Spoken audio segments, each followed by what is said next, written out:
Voici une terre où les faibles sont asservis et massacrés.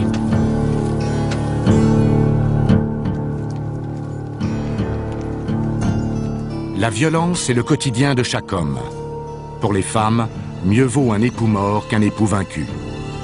Ici, les enfants savent qu'ils sont châtiés pour leur propre bien, battus parfois à mort. Voici le royaume guerrier légendaire de Sparte. Rien ne semble le destiner au rôle de sauveur du monde libre. Le berceau de la civilisation occidentale est attaqué. Le roi Xerxès de Perse et son armée de plus de 250 000 valeureux soldats envahissent la Grèce. La première grande bataille entre l'Orient et l'Occident va transformer les Spartiates esclavagistes et leur roi Léonidas en glorieux héros.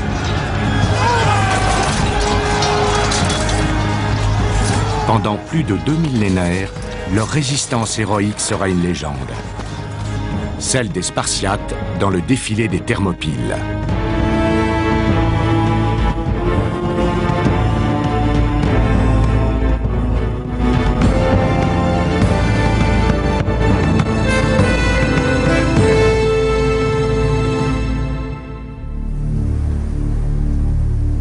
Voici les Thermopyles, théâtre de l'un des massacres parmi les plus glorifiés de l'histoire. Des milliers d'hommes y ont perdu la vie. Du flanc de la montagne, des sources d'eau chaude sulfureuse exhalent encore dans l'air une odeur de mort et de putréfaction. Elles ont donné leur nom au champ de bataille, les Thermopyles, les portes de feu.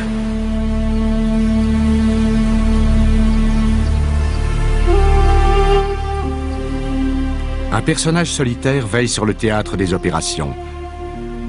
Léonidas, le roi de Sparte, l'un des plus grands héros de l'Antiquité. C'est ici que ce souverain, soutenu par une petite armée de soldats grecs, a défié l'Empire perse et l'a arrêté dans sa marche. Selon la légende, le combat de Léonidas contre le roi Xerxès marque la victoire de la démocratie occidentale à l'heure naissante.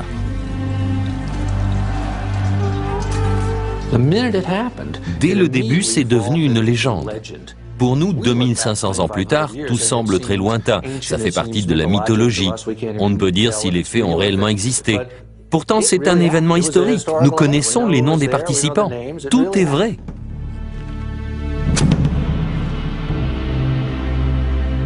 Que s'est-il passé aux Thermopyles? Nous n'en savons que peu de choses. Tout ce que nous connaissons de cette bataille et des Spartiates eux-mêmes nous vient d'un historien de l'Antiquité, Hérodote. Plus de 40 ans après la bataille, il relate les faits du point de vue grec. Hérodote s'est basé sur des histoires racontées par les habitants de Sparte lors de son séjour dans cette cité. Les Spartiates avaient déjà concocté leur propre version des faits au moment où Hérodote a écrit son histoire. Les Spartiates avaient eu le temps de réécrire l'histoire.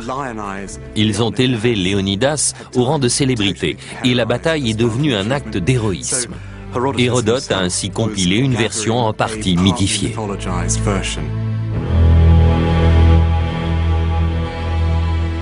Véridique ou non, la légende des Spartiates à la bataille des Thermopyles se propage au fil des siècles. Historiens et artistes métamorphosent Léonidas et ses hommes en personnages mythiques jusqu'à ce que leur lutte au nom de la Grèce devienne celle du monde occidental dans son ensemble.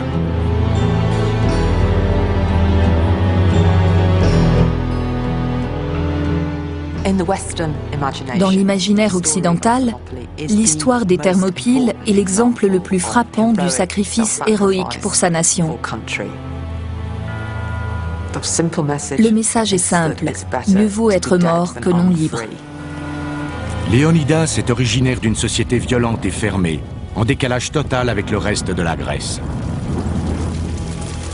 Depuis des siècles, la présence des Spartiates à l'une des batailles phares qui s'est livrée au nom de la liberté intrigue les chercheurs occidentaux. Depuis 2500 ans, les avis sur les Spartiates divergent. Personne ne s'accorde sur ce qu'ils étaient, ce qu'ils faisaient et pourquoi ils agissaient ainsi. Les Spartiates nous ont laissé un magnifique jeu de pistes mythiques que personne encore ne sait interpréter.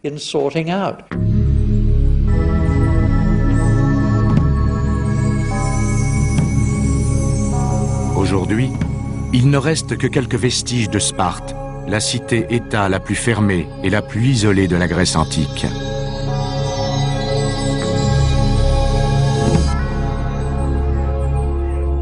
Pourtant, à l'époque de Léonidas, cette ville reculée abrite les guerriers les plus redoutés de la Méditerranée.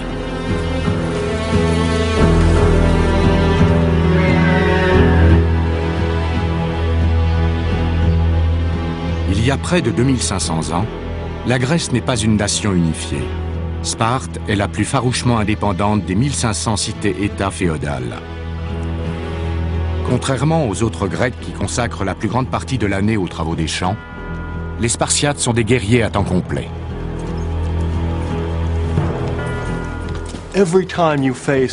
Quand on rencontrait l'armée spartiate, on se trouvait en face d'un corps homogène de soldats parfaitement entraînés. On avait l'impression de ne pas avoir affaire à des mortels, mais d'affronter l'éternelle notion d'une Sparte invincible.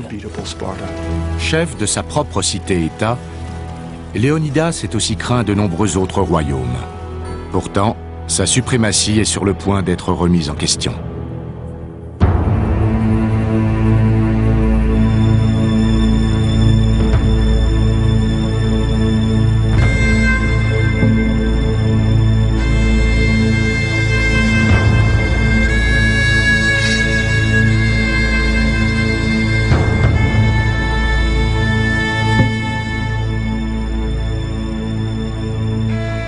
La Perse est le plus grand empire que le monde occidental ait jamais vu.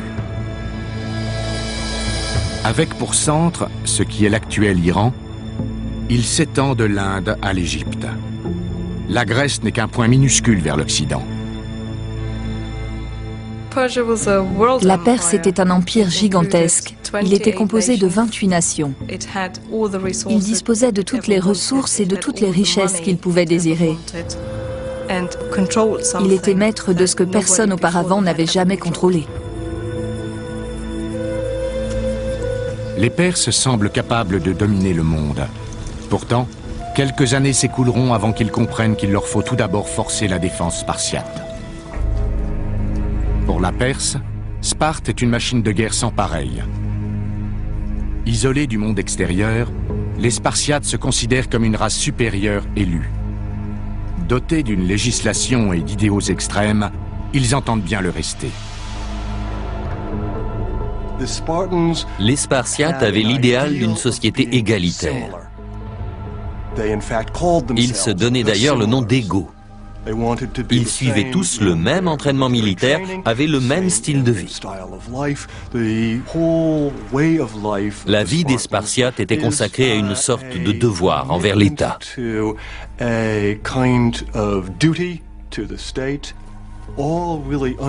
Tous obéissaient aveuglément à une discipline absolue. Chacun était l'égal de l'autre.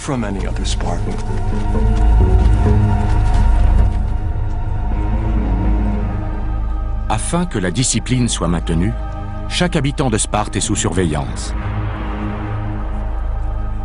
Un conseil des anciens, très conservateur, appelé la Gérousia, s'assure qu'il n'y a aucun manquement à la loi.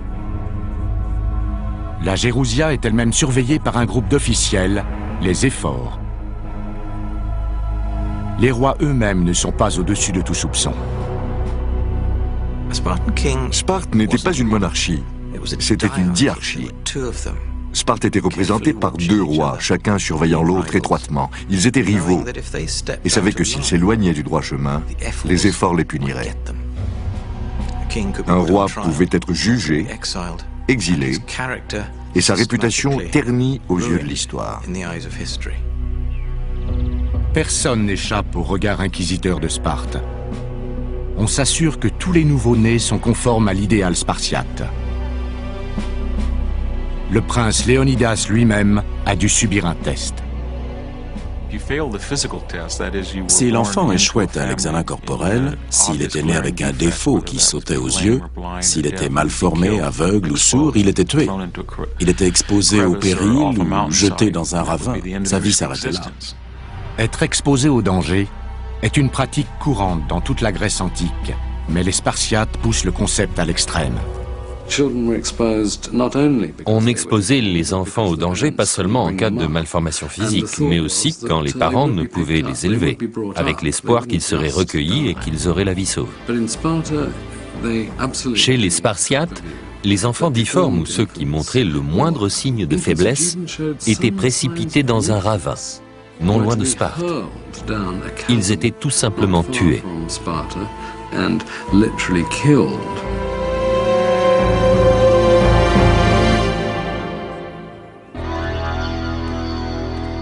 Une fois déclaré saint, Léonidas, comme tout jeune enfant, commence à s'acquitter de son devoir de toute une vie envers l'État.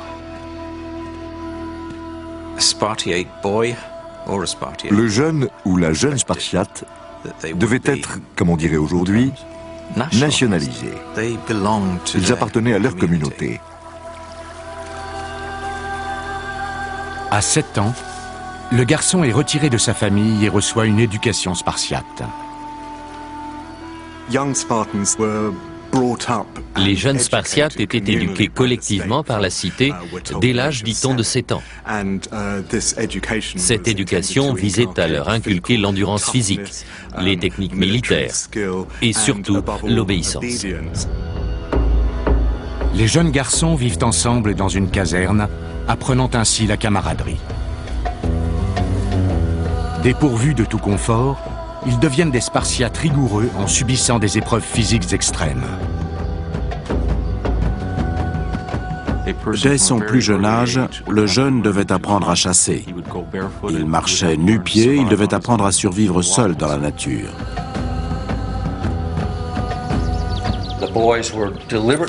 On donnait volontairement peu de nourriture aux garçons pour les encourager à voler un supplément à leur maigre ration. Ils étaient fouettés s'ils étaient pris sur le fait. Non pas parce que le vol était un crime, mais pour avoir été de piètres voleurs. Les yeux de Sparte sont partout. À sa puberté, un garçon est considéré comme particulièrement difficile.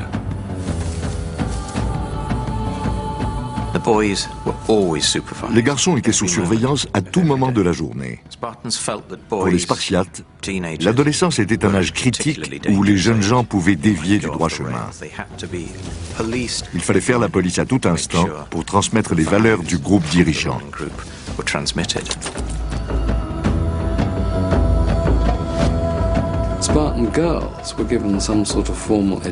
Les jeunes filles spartiates recevaient une éducation traditionnelle. On dit qu'elles pratiquaient des activités physiques.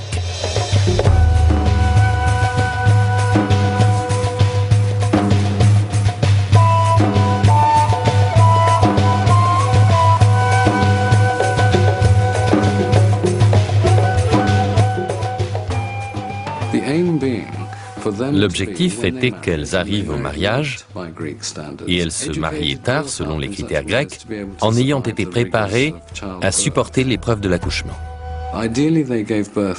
L'idéal était de donner naissance à un garçon, car Sparte était une société fondamentalement militaire.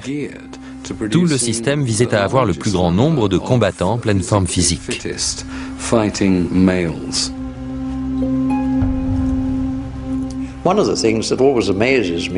Ce qui m'étonne toujours, c'est qu'ils aient pu faire des enfants, puisqu'on encourageait les relations homosexuelles entre militaires jusqu'à ce qu'on les autorise à se marier.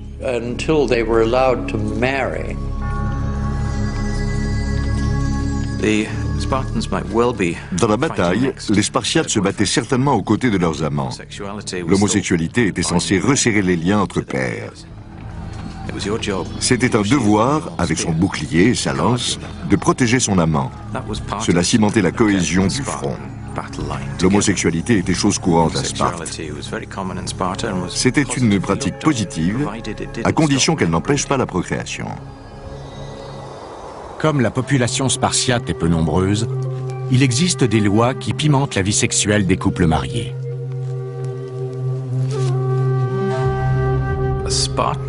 L'homme spartiate n'était pas autorisé à voir son épouse à la lumière du jour pendant les 10 premières années de leur mariage. On l'encourageait à considérer sa femme comme un superbe objet sexuel. L'attachement émotionnel n'était pas de mise car les familles sont source d'individualisme. À Sparte, chacun était l'égal de l'autre. Sur le champ de bataille, les hommes ne faisaient qu'un.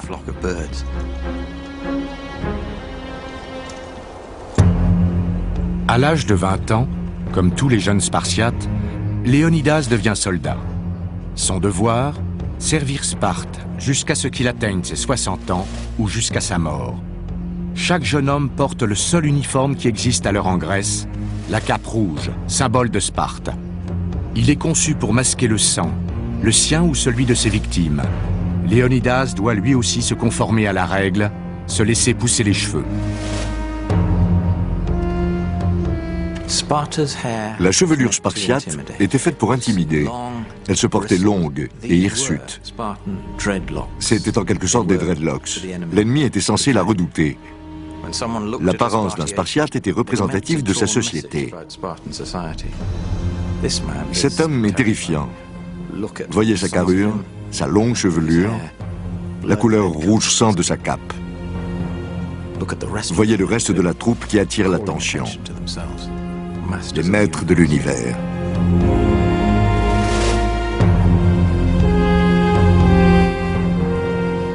La réputation des Spartiates repose sur l'art de la guerre des fantassins, les hoplites, la seule formation de combat que connaissent les Grecs.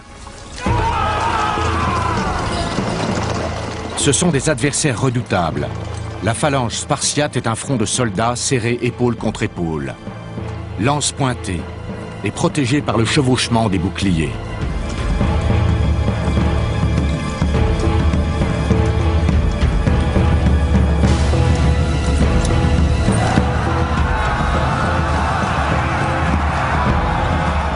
Les soldats grecs qui chargent pendant la bataille ne sont que des amateurs indisciplinés comparés aux imperturbables Spartiates.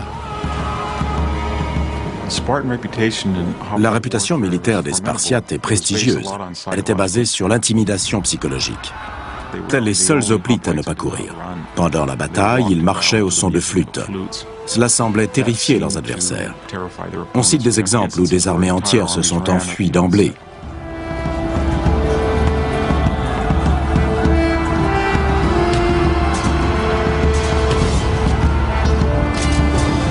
Dans la confusion de la bataille, l'entraînement et la discipline spartiate trouvent toute leur justification. La maîtrise des manœuvres de la phalange fait avancer les soldats à l'unisson, au commandement.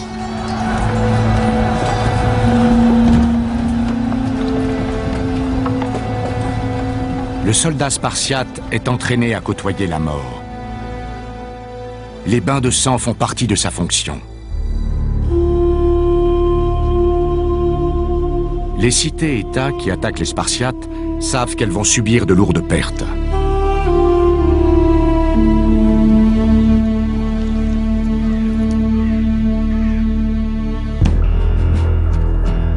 Dans la société de Sparte, les guerriers d'élite sont portés au pinacle. Pourtant, ils ne possèdent que très peu de biens en dehors de leurs armes.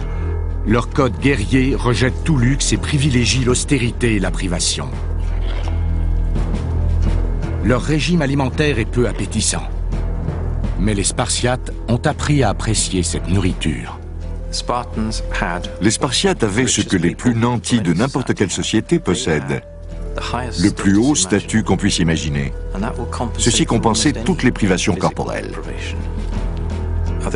Les autres Grecs pensaient qu'être riches était un atout qui leur permettrait d'accéder à un statut social élevé. Les Spartiates bénéficiaient déjà de ce rang.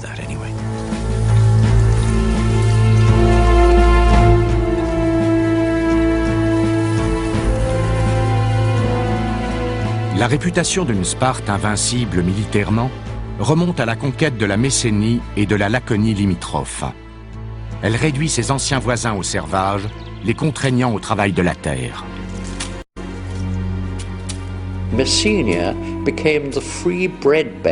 La Messénie était devenue le grenier de Sparte. La classe supérieure militaire des Spartiates pouvait ainsi consacrer toute sa vie à l'entraînement militaire et à la défense du royaume. La société spartiate tout entière vit du servage. 8000 suzerains ont le contrôle sur 250 000 esclaves que l'on appelle les ilotes. Les Spartiates, en nombre considérablement inférieur, sont confrontés à la menace permanente d'une révolte ilote. Ils se sont révoltés au moins 3 fois. C'était le talon d'Achille de Sparte. 250 000 personnes voulaient se libérer du joug de Sparte et les 1500 autres cités-États en étaient conscientes. Les Spartiates mettent en œuvre tout un système de répression des ilotes, dont le meurtre. Ils étaient prêts à éliminer tout ilote qui aurait l'esprit rebelle. Tout ceci était légitime, ça faisait partie du système.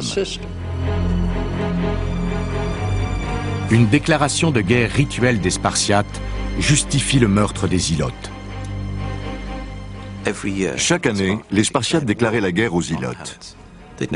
Ils n'avaient pas l'intention de les tuer car l'économie de Sparte reposait sur eux, ainsi que souvent leur vie privée. Mais il fallait trouver une justification religieuse au meurtre d'un ilote. Le meilleur moyen, c'était la nuit, car elle engendrait de grandes frayeurs. Les Spartiates pratiquaient couramment la terreur, et il fallait intimider les ilotes. La nuit tombée, des escadrons de la mort composés de jeunes Spartiates patrouillent. Pour ces assassins sans visage, c'est l'épreuve de la cryptie.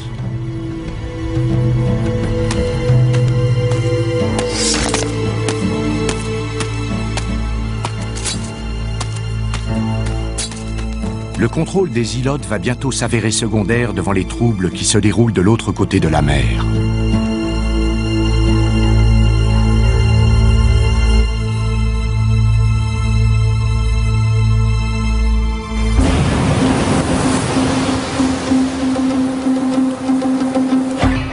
Une révolution est en marche. Dans son sillage, elle entraîne les événements qui, un jour, rendront le roi Léonidas et ses hommes célèbres. Les cités grecques de la côte ionienne se rebellent contre la domination perse. Les Ioniens demandent l'aide de Sparte. Mais la répression contre les ilotes est plus importante que d'attaquer un empire lointain. Les Spartiates restent chez eux. Ils craignaient en permanence les révoltes des ilotes. Ce qui prouve que Sparte avait une politique extérieure assez timorée envers toutes sortes d'aventurisme. En revanche, Athènes, sa grande rivale, n'est pas si conservatrice. Dans une manœuvre audacieuse, les Athéniens aident les Ioniens à réduire en cendres la cité perse de Sardes.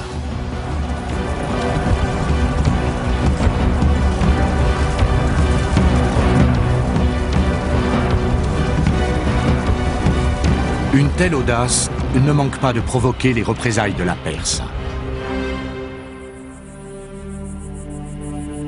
La nouvelle de cet affront se propage à l'est, jusque dans la grande cité de Persépolis.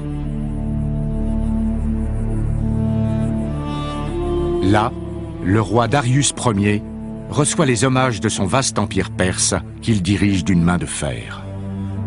Darius ne pouvait pas, en qualité de grand roi de Perse, rester les bras croisés et ne pas punir ses peuples. Il en a résulté la première des guerres médiques contre la Grèce, la bataille de Marathon. En 490 avant Jésus-Christ, une flotte perse croise au large des côtes de Marathon, à 42 km d'Athènes. Champions de la démocratie, les Athéniens affrontent maintenant la colère des Perses. Devant cette situation désespérée, Athènes, bien que rivale de Sparte, lui demande son aide contre l'ennemi commun, comme les Ioniens l'avaient fait auparavant.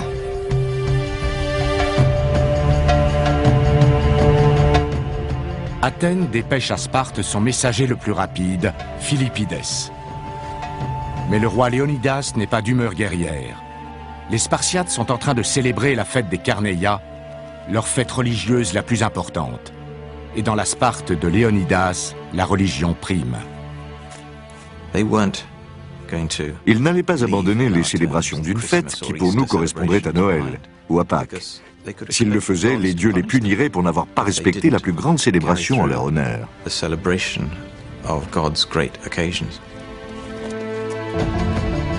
Tout à leurs obligations religieuses, les Spartiates restent chez eux.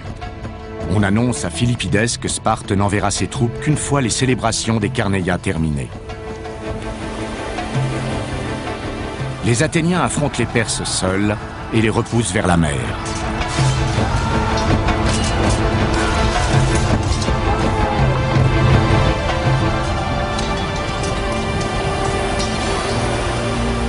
Les troupes de Sparte arrivent un jour trop tard pour constater que les Athéniens ont remporté une grande victoire sans elles.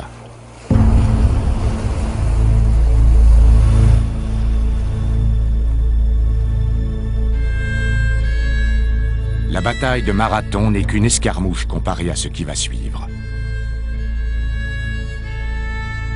En Perse, c'est le couronnement d'un nouveau roi. Xerxès, fils de Darius, s'engage à poursuivre les ambitions expansionnistes de son père. Hérodote rapporte sa déclaration. C'est en prenant des risques que mes ancêtres nous ont amenés là où nous sommes. En conséquence, nous allons suivre les traces de nos pères. Nous allons conquérir l'Europe entière et nous rentrerons triomphants dans notre pays. Xerxès ordonne à ses généraux de préparer la guerre contre la Grèce. Mais ce ne sera pas sous la forme d'un raid punitif comme à Marathon. Ce sera l'invasion la plus importante qu'on ait jamais vue. Xerxès en personne en prendra le commandement. On ordonne aux hommes de toutes les régions de l'Empire perse de se rallier à la cause de Xerxès. Des dizaines de milliers d'archers, de cavaliers et même des mercenaires grecs se rassemblent afin de se préparer à une attaque massive. Les nouvelles des préparatifs perses s'amplifiant, la menace qui pèse sur la civilisation grecque ne peut être ignorée.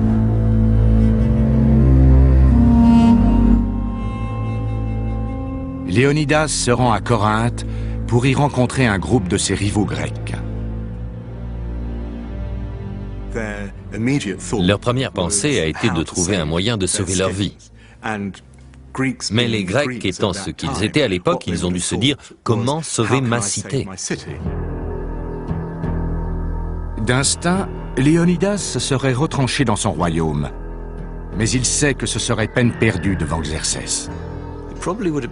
Ce devait être tentant pour les Spartiates de défendre leur propre territoire contre l'incroyable force militaire de l'Empire perse.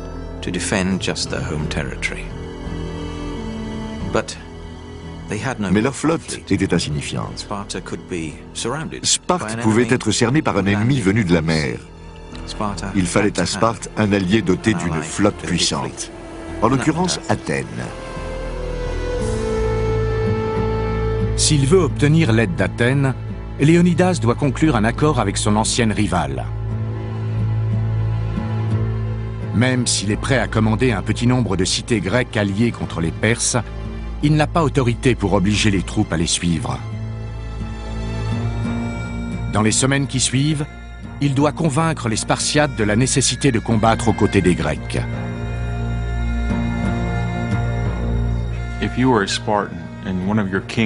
À Sparte, si l'un des rois avait demandé à ses citoyens de se rendre à plus de 400 km au nord pour arrêter les Perses qu'ils n'avaient jamais vus, afin de sauver les Grecs qu'ils connaissaient peu, ils auraient sûrement répondu non. Les Spartiates se considéraient comme particuliers, uniques et différents. L'idée de combattre aux côtés d'autres peuples était un concept nouveau.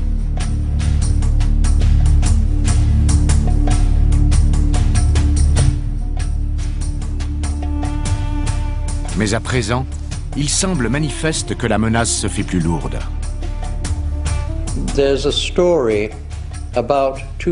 On raconte que 2 espions grecs, qui à l'évidence n'étaient pas très entraînés, avaient été capturés. Ce qu'a fait Xerxès, qui était très sûr de lui, a été de leur montrer ses forces armées.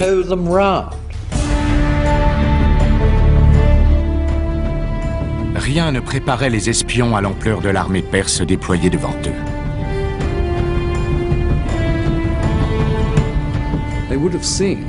Ils ont dû voir le lieu de rassemblement de cette gigantesque armée impériale composée de plus de 50 nationalités.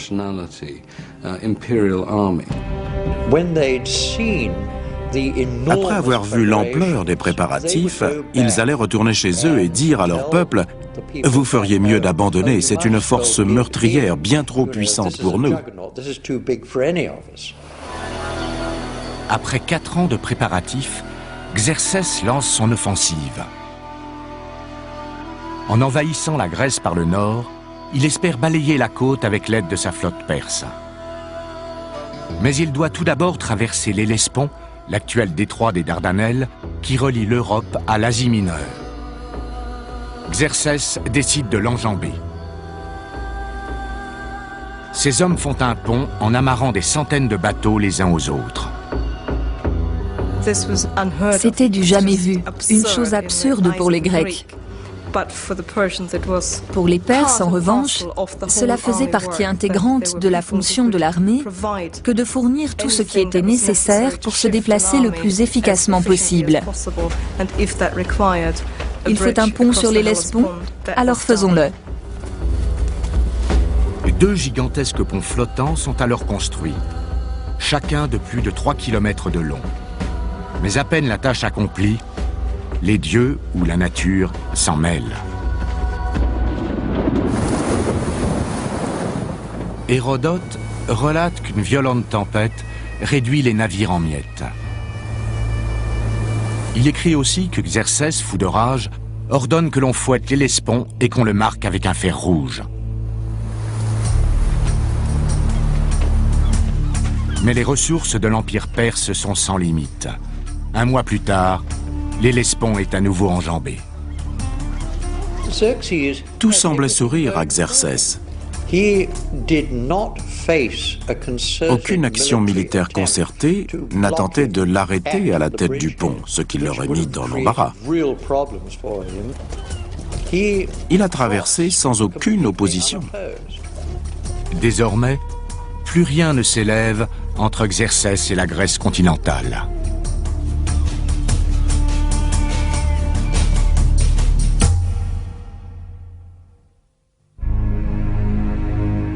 Sentant la menace perse se rapprocher de Sparte, le roi Léonidas aurait demandé aux dieux de l'aider à vaincre Xerxès.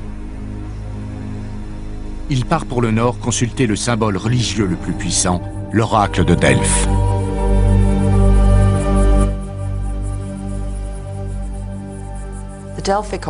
Delphes était le lieu de prophétie le plus sacré de tout le monde grec. Quand le roi de Sparte est allé consulter l'oracle, il avait un entourage très nombreux. Cela a dû être un événement très fort, excitant et relativement public. Tout le monde était là, anxieux d'entendre les paroles de l'oracle.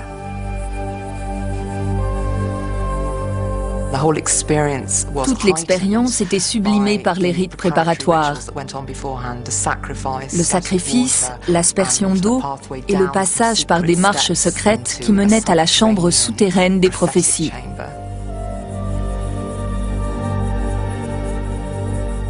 Léonidas vient ici entendre la plus grande prophétie de sa vie. C'est le dieu Apollon qui lui parle par la voix d'une prêtresse vénérée. Un nuage de vapeur ou de fumée se levait et l'enveloppait. Puis elle entrait dans une sorte de transe ou d'état hypnotique en émettant des sons étranges, comme ceux d'un chien qui aboie ou qui gronde. Ensuite, les prêtres d'Apollon les interprétaient. Hérodote relate la prophétie de l'oracle concernant Léonidas. Elle est funeste.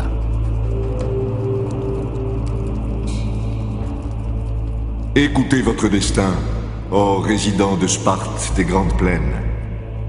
Votre grande cité de renom sera mise à sac par les fils de la Perse. ou bien tout Sparte se lamentera sur la mort d'un roi de la descendance d'Héraclès.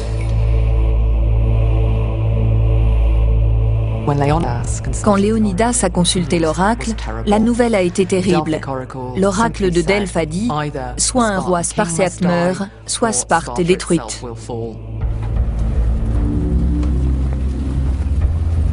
Si Léonidas a combattre, il doit agir sans tarder. La puissante armée de Xerxès force son chemin en Grèce, massacrant tous ceux qui lui barrent la route.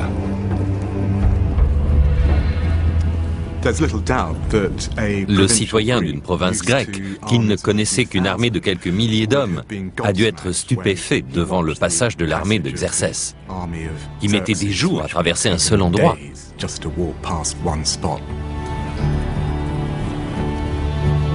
Les cités du Nord capitulent rapidement. Xerxès s'empare de leurs terres et de leurs eaux. Poussé à bout, Léonidas et ses alliés du Sud élaborent un plan pour enrayer l'invasion des Perses en Grèce centrale. Leur plan de bataille était de maintenir un front maritime à Artémision qui resterait relié avec les Thermopyles par la terre. C'était une bonne idée. Ils tracent une ligne à travers la Grèce. Léonidas fait serment d'arrêter l'armée de Xerxès sur le chemin côtier des Thermopyles. Il serait protégé d'une attaque maritime par la flotte athénienne ancrée à Artémision. Les Thermopyles sont le seuil de la Grèce. Xerxès doit y passer s'il veut atteindre Athènes et le sud.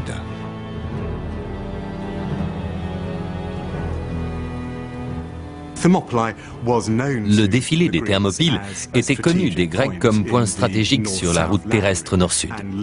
Les communautés locales l'avaient utilisé pour résister aux attaques de leurs proches voisins du nord. C'était donc l'endroit idéal pour prendre position. Léonidas doit encore convaincre les Spartiates d'envoyer leurs troupes aux Thermopyles.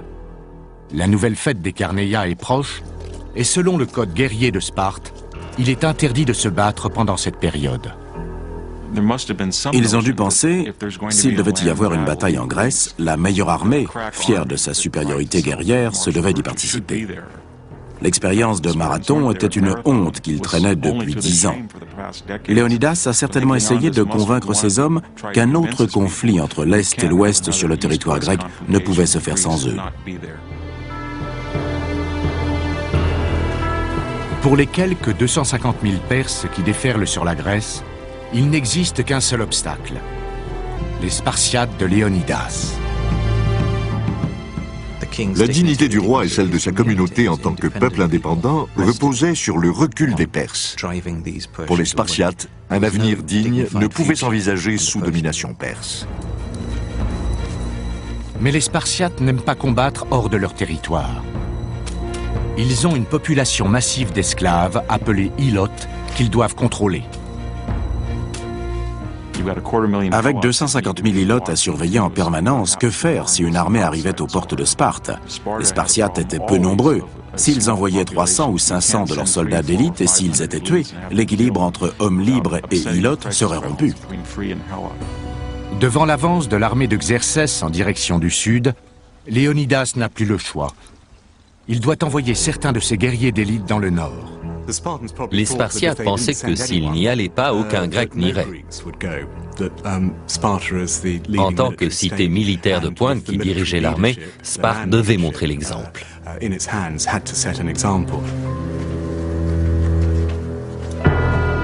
Léonidas choisit 300 combattants endurcis pour l'accompagner et forcer les hordes de Xerxès à se rabattre.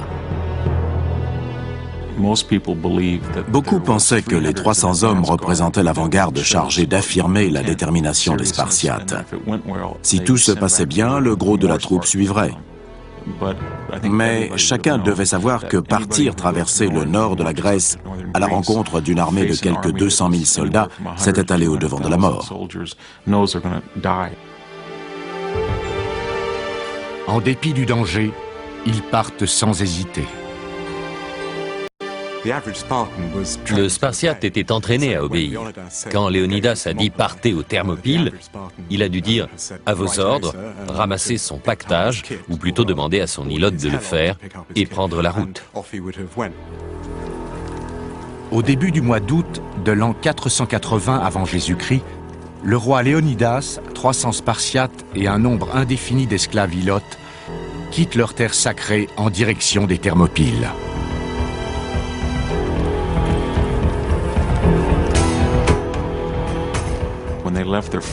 En quittant leur famille, ils devaient être dans le doute. Ils n'avaient pas l'intention de mourir, mais selon leur éthique, c'était un événement important et glorieux. Ils devaient être fiers de partir. Psychologiquement, il était ancré dans leur esprit que le fondement de leur société reposait sur leur performance sur le champ de bataille.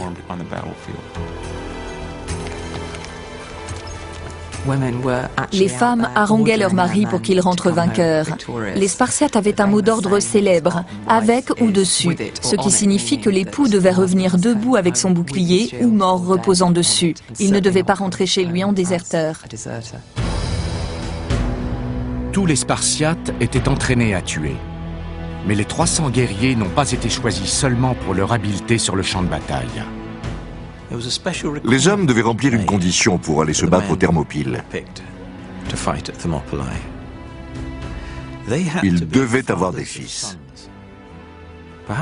Les Spartiates pensaient peut-être qu'un père qui avait engendré des fils avait déjà rempli son devoir pour l'avenir de Sparte. C'était comme si ces hommes étaient sacrifiables. Tandis qu'ils avancent vers le nord, les Spartiates savent que la bataille est perdue d'avance. Ils remettent leur sort entre les mains des dieux. Ce peuple, le plus religieux de Grèce, emmène toujours avec lui des animaux qui sont offerts en sacrifice. Ils prennent les augures sur l'issue de la bataille dans la forme des foies, des bêtes. Avant la bataille, si le foie n'avait pas la forme requise, les Spartiates n'allaient pas au combat. Ainsi, l'affrontement n'avait pas lieu, car l'ennemi grec ne provoquait jamais la guerre contre les Spartiates. Cette fois-ci, la décision ne revenait pas aux Spartiates. Ils étaient là pour se défendre. Léonidas s'aventure dans l'inconnu. Combattre l'armée de l'Empire perse n'est pas combattre les autres Grecs.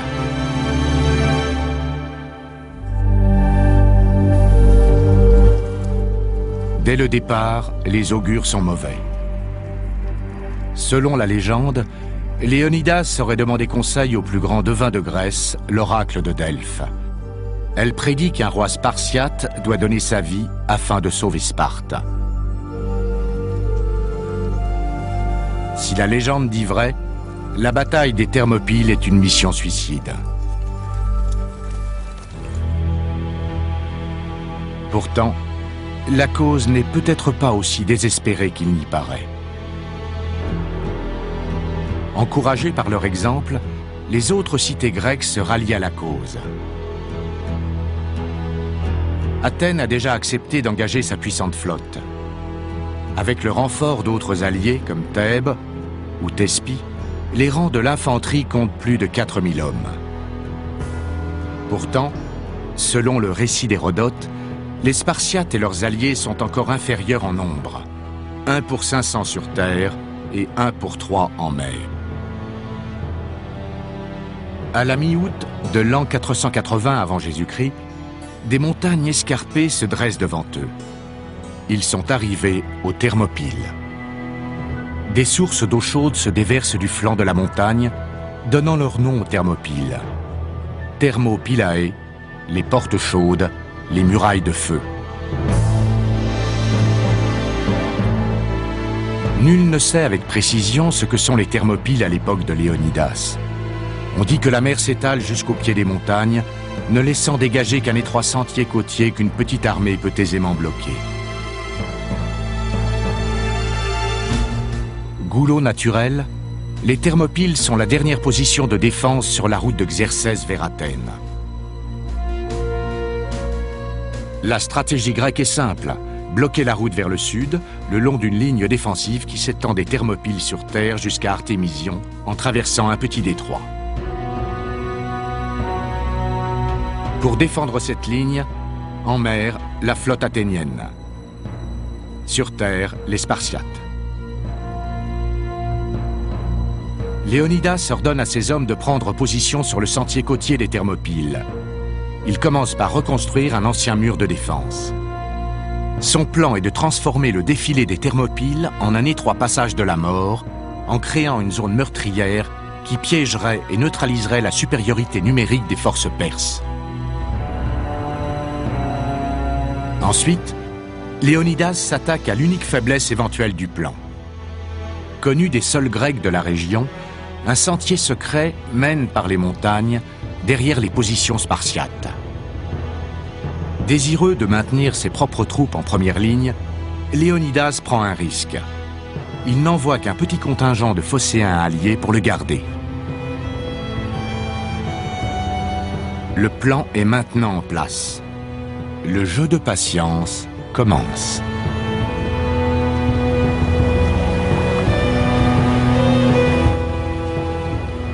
Pour Léonidas, les Thermopyles ne sont pas seulement une position de défense. C'est un lieu qui a une signification personnelle. Le roi croit être un descendant direct du fils de Zeus, Héraclès, qui a fini ses jours aux Thermopyles. En allant aux Thermopyles, Léonidas est conscient qu'au-dessus des sources chaudes, il y a l'autel imposant de son arrière-arrière-arrière-arrière-grand-père Héraclès. Derrière se trouve le mont Euta, le lieu où il est mort en se sacrifiant au sommet de la montagne qui surplombe les Thermopyles. En contrebas, dans un cap où s'amarrent les bateaux, Héraclès a été envoyé chercher de l'eau pour Jason et les Argonautes. Héraclès est omniprésent, et de plus, c'est un de ses ancêtres.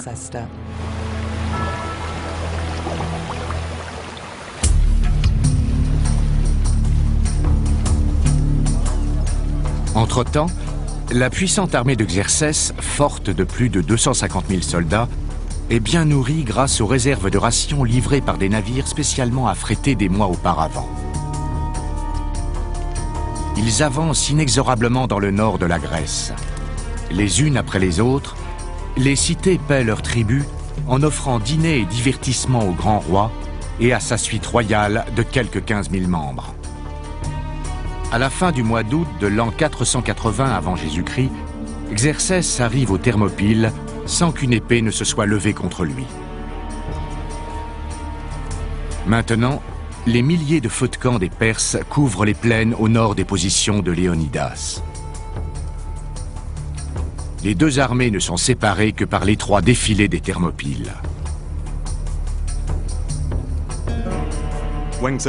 En arrivant aux Thermopyles, Xerxès n'a pas engagé le combat immédiatement. On dit qu'il a attendu et attendu jusqu'au 5e jour. S'il a attendu, c'était parce qu'il ne pouvait croire qu'une armée grecque insignifiante ne se soit pas enfuie à toutes jambes en voyant la puissance des forces perses. Les Spartiates sont entraînés à ne pas fuir devant le combat. Hérodote, le premier historien grec, relate qu'un éclaireur grec ayant vu le rassemblement des hordes perses est retourné précipitamment vers le camp spartiate où un guerrier appelé Dionychès montait la garde. Il lui raconte que les Perses sont si nombreux qu'une volée de flèches de leurs archers peut cacher le soleil. Dionychès lui répond « Eh bien comme ça, nous combattrons à l'ombre ». D'autres Grecs veulent se retirer, mais sous l'œil vigilant de Léonidas, les alliés restent résolus. De l'autre côté des Thermopyles, les Perses attendent la reddition des Grecs depuis 3 jours. Selon Hérodote, Xerxès s'impatiente. Il envoie un espion dans le camp grec. Il est stupéfait, car les Grecs ne sont pas intimidés par l'armée perse. L'espion aperçoit un groupe de Spartiates en train de pratiquer un étrange rituel. Les Spartiates, qui étaient en train de se coiffer, ne lui ont prêté aucune attention. Ils l'ont laissé s'approcher, les regarder et repartir. Il était abasourdi. Xerxès aussi, quand il a compris que ses soldats lui avaient témoigné un profond mépris.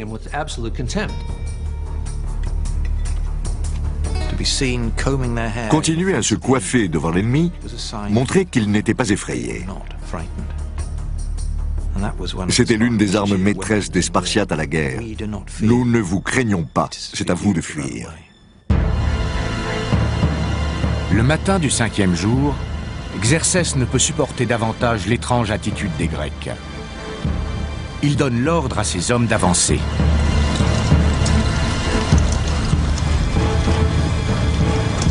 Sûr de la victoire, il se poste en surplomb du champ de bataille. Des scribes sont prêts à noter la bravoure des soldats. Ceux qui méritent une récompense, ceux qui méritent une punition. Contrairement à Xerxès, Léonidas s'engage dans la bataille aux côtés de ses hommes. Contre l'armée perse, l'entraînement et la discipline spartiate vont être poussés jusqu'à l'extrême.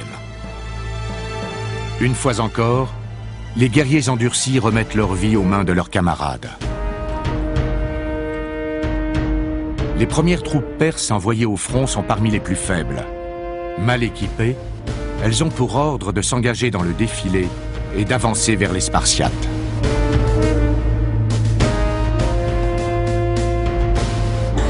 Léonidas et ses hommes bloquent le passage en rang serré et en formation de phalange, les lances hérissées au-dessus des boucliers qui se chevauchent.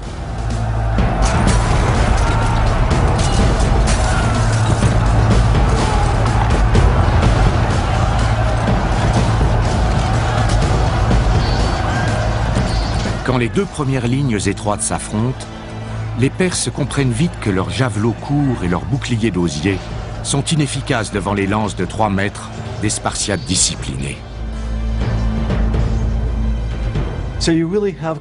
Ils étaient comme une machine à trancher qui avançait presque aveuglément.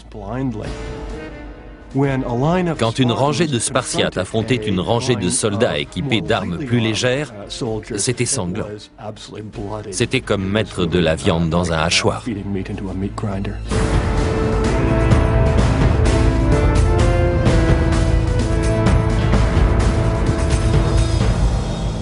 Pour Léonidas, le choix des Thermopyles s'avère efficace. Le gros avantage dans les Thermopyles, c'était le flanc abrupt de la montagne. L'un des problèmes rencontrés par les Perses et dont Léonidas tirait profit était que la moitié des soldats basculaient dans le vide et tombaient en contrebas sur les écueils avant même de combattre. Les Perses sont éliminés rang après rang. Il est évident qu'ils ont largement sous-estimé la force militaire des Spartiates.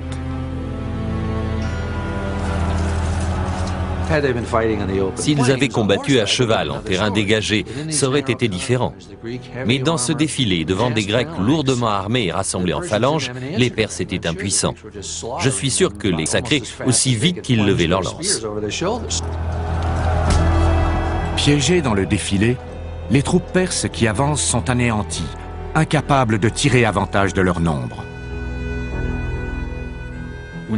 En voyant cela, Xerxès s'est aperçu qu'il ne pouvait utiliser ses milliers de guerriers à cause de l'étroitesse du défilé. Il a vite compris le problème.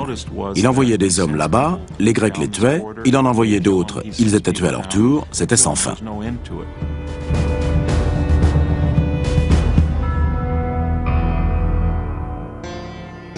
Furieux, Xerxès décide d'envoyer en début de soirée l'élite de son armée pour forcer le barrage. Une armée au sein de laquelle se trouvent des membres de sa propre famille. 10 000 hommes robustes que les Grecs surnomment immortels. Si l'un meurt, il est immédiatement remplacé. Mais ces troupes d'élite sont impuissantes devant les Spartiates.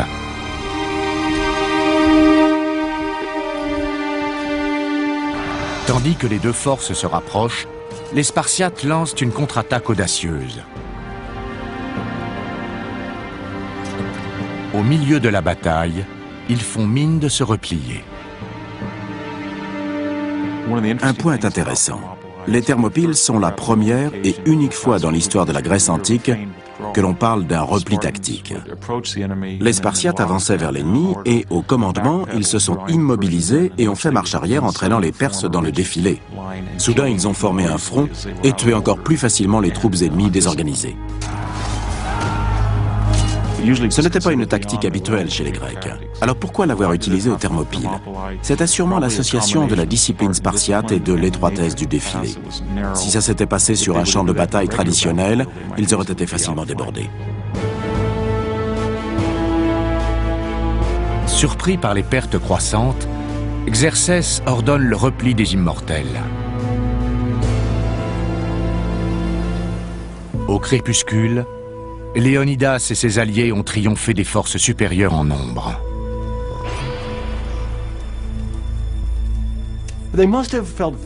Cela prouvait qu'ils avaient raison. Tout ce qu'on leur avait enseigné, leur supériorité résultant d'une discipline rigoureuse, semblait se justifier à ce moment-là. Ils devaient savoir que cela ne durerait pas. Mais la démonstration de leur supériorité contre l'empire le plus puissant du monde a dû être source d'une grande fierté.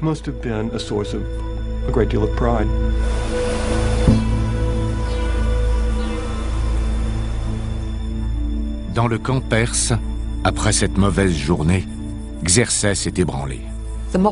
Les Thermopyles ont dû être une expérience éprouvante pour Xerxès. Il avait attendu le repli des Spartiates pendant des jours, mais ils ne se sont pas repliés. Il avait perdu des milliers d'hommes, ce qui n'aurait pas dû arriver. Et pour couronner le tout, il a perdu 2 de ses frères. Il était épuisé moralement, et selon Hérodote, extrêmement furieux. Les troupes qui ont combattu médiocrement ont payé le prix fort.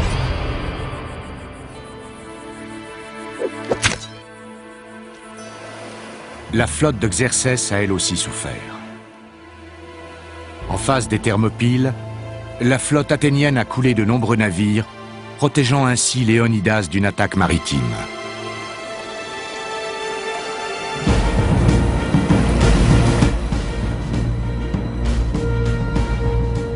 Selon Hérodote, les Spartiates ignorent pratiquement tout des batailles navales. Pourtant, un des leurs a été nommé amiral de la flotte athénienne. Un amiral spartiate ne connaissait sûrement pas grand-chose aux manœuvres en mer. C'était le domaine des Athéniens. Mais là n'était pas le plan. La flotte postée en face des Thermopyles devait rester sur place. Elle devait servir de barrage et non pas fuir. Et les Spartiates excellaient dans l'art de ne pas prendre la fuite.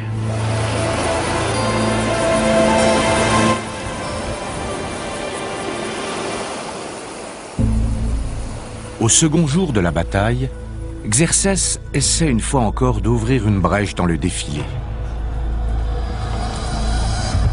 Mais l'infanterie spartiate poursuit le massacre. En fin de journée, le défilé des Thermopyles n'est plus qu'un chaudron de la mort où s'empilent les corps mutilés et en décomposition des Perses. The smell, blood, l'odeur du sang, des excréments et le soleil écrasant qui faisait pourrir tous les restes et augmenter la puanteur, je n'ose pas y penser. À la fin du second jour, Xerxès affronte la dure réalité. Son plus grand atout, sa force supérieure en nombre, ne lui sert à rien. Xerxès est très vite revenu à la raison. Les Grecs étaient meilleurs combattants et tuaient ces hommes. Il ne voyait aucune solution à l'impasse dans laquelle il s'était engagé. Pour la première fois de sa vie, la supériorité en nombre n'avait plus aucun sens. Il ne lui restait qu'une alternative. Si la supériorité en nombre ne sert plus à rien, l'or des Perses, en revanche, compte pour beaucoup. Selon Hérodote, Éphialtès, un grec de la région, offre à Xerxès de lui vendre des informations qui pourraient le mener à la victoire. C'est la tête de l'or perse qui a poussé Éphialtès à trahir son camp. Dans l'histoire grecque, ce métal précieux exerçait un pouvoir magnétique sur la population. Un des moyens pour les Perses de maintenir le contrôle sur les cités était de distribuer beaucoup d'or.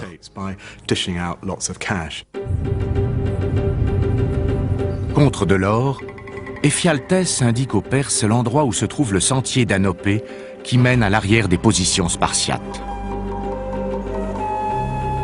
The path was well known. Le sentier était bien It was connu. inevitable. C'était inévitable qu'un jour ou l'autre, quelqu'un révélerait son existence aux Perses. Beaucoup de Grecs dans la région soutenaient Xerxès et voulaient la victoire des Perses. Ils étaient contre les Spartiates.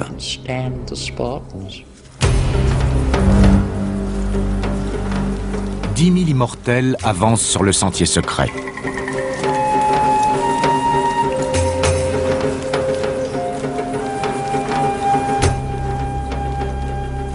Le seul obstacle est un contingent de Phocéens, des Grecs de la région qui n'ont pas reçu l'entraînement des Spartiates.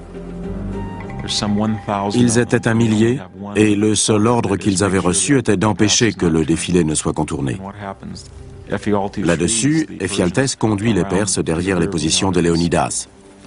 En les voyant, les Phocéens ont paniqué et sont montés sur les hauteurs, ce qui a laissé la voie libre. En les voyant, les Phocéens ont détalé comme des lapins en laissant le champ libre aux Perses.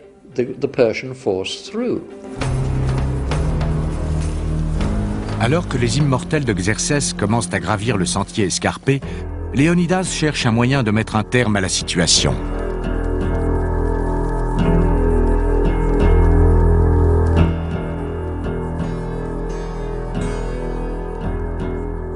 Cinq siècles après la bataille, un historien romain suggère que Léonidas aurait employé des tactiques de guérilla dans l'espoir de remporter la victoire en une seule fois. Habitués depuis des années à chasser la nuit les rebelles ilotes, les Spartiates ont toutes les compétences pour assassiner Xerxès sous le couvert de l'obscurité. L'idée de supprimer le seul personnage garant de la cohésion de cette armée disparate est fort plausible. Les Spartiates étaient les maîtres de l'intervention nocturne. De tous les Grecs, seul un petit groupe de Spartiates aurait été capable d'approcher Xerxès. Et comme le dit cet historien, aurait réussi à l'assassiner sous sa tente.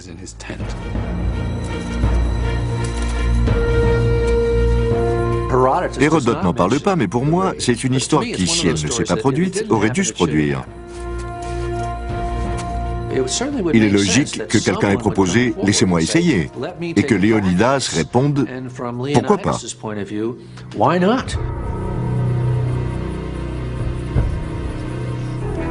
S'il y a eu tentative d'assassinat sur Xerxès, elle a échoué. Au matin, les immortels ont contourné la montagne et avancent en prenant les Grecs à revers. Les Spartiates et leurs alliés sont encerclés.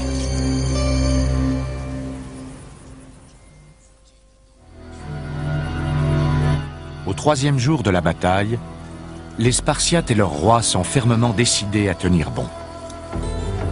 Même à ce stade, se replier ou se rendre est impensable. Il n'y avait pas d'autre choix pour Léonidas et ses hommes. Ils ne cherchaient même pas une solution. C'est une notion athénienne que de pouvoir choisir à un moment critique. Les Spartiates, eux, vous regardaient droit dans les yeux et disaient « Il n'y a pas de choix, c'est notre devoir ». Léonidas n'attend pas de ses alliés la même attitude que celle des Spartiates. Selon le récit d'Hérodote, Léonidas autorise certains alliés grecs à battre en retraite. Hormis un petit groupe de Thébains et de Thespiens décidés à rester, les Spartiates devront affronter l'ennemi seuls. C'était le moment pour lequel ils étaient nés. Pour moi, Léonidas savait exactement ce qu'il faisait. Quel mythe il créait à cet instant. Et les 300 autres le savaient aussi.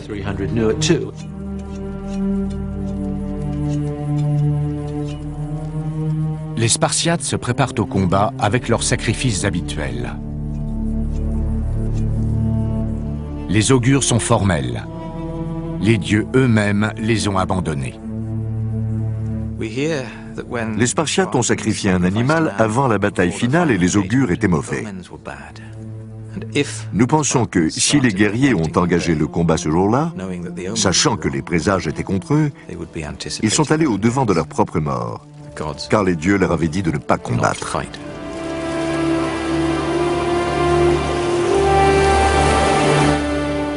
Comme l'oracle de Delphes l'avait prédit, un roi spartiate mourra en combattant la Perse. Il ne reste plus à Léonidas qu'à trouver une belle mort. Quand on est cerné, la question est de choisir sa mort, le temps de l'agonie et le nombre d'hommes qu'on emmènera avec soi. C'était là la nouvelle stratégie du roi. Il n'allait pas mourir pour sauver la Grèce, mais pour prouver la bravoure de son peuple et prolonger la souffrance des Perses.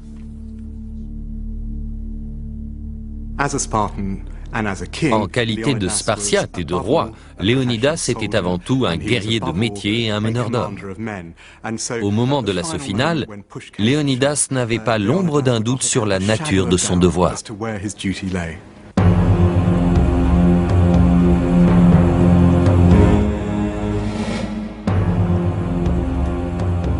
À la tête d'un petit groupe d'hommes, Léonidas affronte les Perses une dernière fois.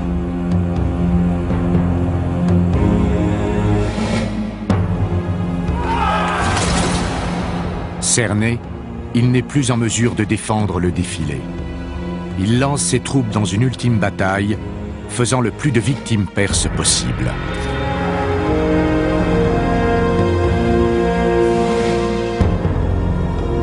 Mais c'est peine perdue. Léonidas a vécu dans la violence. Il meurt dans la gloire.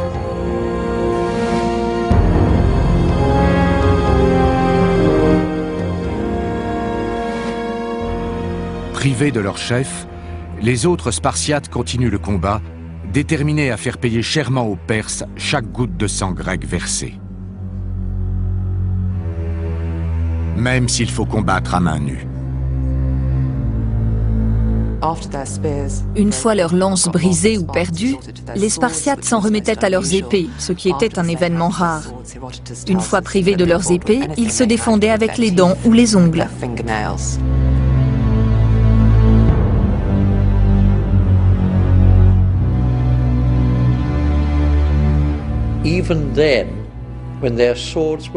Même si son épée était cassée, sa lance perdue et s'il était réduit à utiliser les mains et les dents, un Spartiate restait pour les Perses un animal à ne pas approcher. Selon Hérodote, les Perses les attaquaient avec des flèches.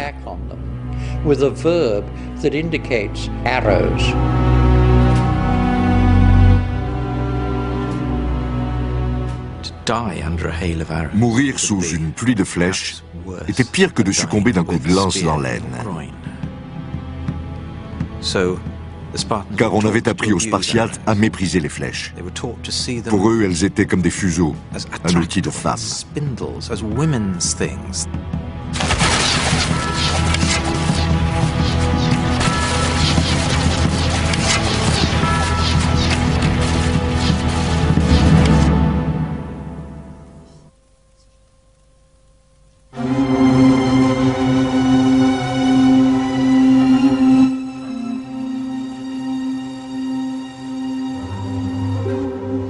Hérodote raconte qu'aucun Spartiate n'a survécu à la bataille des Thermopyles.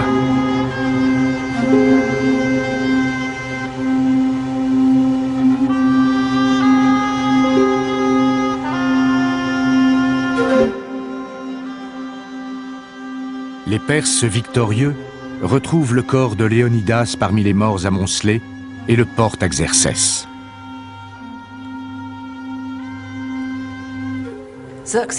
Xerxès a fait une chose inhabituelle avec le corps de Léonidas. Il l'a décapité et lui a empalé la tête sur une lance.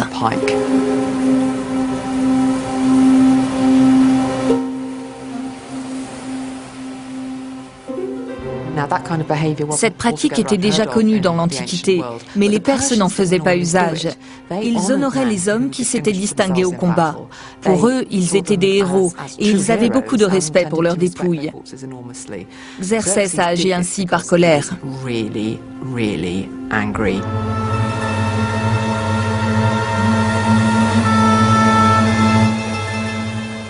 Ce qui est arrivé à Léonidas est très triste, car les Perses n'ont pas exposé les autres corps.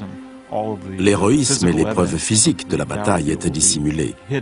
En revanche, ils ont placé sa tête bien en vue pour les autres Grecs venus par bateau. Cette partie hideuse et grotesque d'un roi spartiate fiché sur un piquet était destinée à leur prouver la supériorité de la Perse sur la Grèce.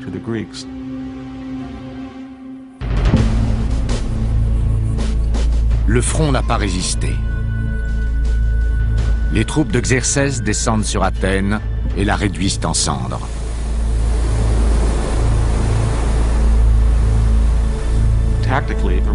D'un point de vue tactique, la bataille des Thermopyles a été la pire défaite de l'histoire de Sparte.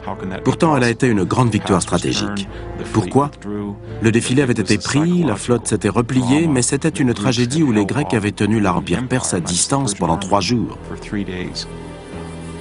Cela a donné aux défenseurs de l'arrière une énorme importance au niveau psychologique. Encouragés par l'attitude héroïque des Spartiates, les forces grecques se regroupent dans le sud.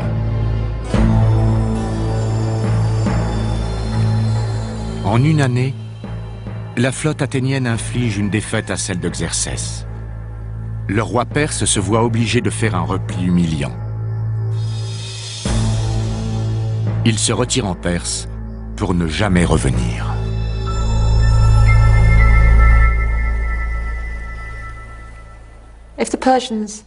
Si les Perses avaient gagné, Athènes n'aurait pas connu la démocratie. Sans démocratie, il n'y aurait pas eu de politique athénienne, ni de théâtre, ni de philosophie. Une grande partie de ce que nous appelons notre héritage culturel n'existerait pas. Les événements des Thermopyles vont changer le cours de l'histoire à jamais. La culture et la civilisation grecque allaient pouvoir s'épanouir. Le culte du guerrier spartiate inflexible durera moins d'1 siècle. La domination de Sparte arrive à son terme.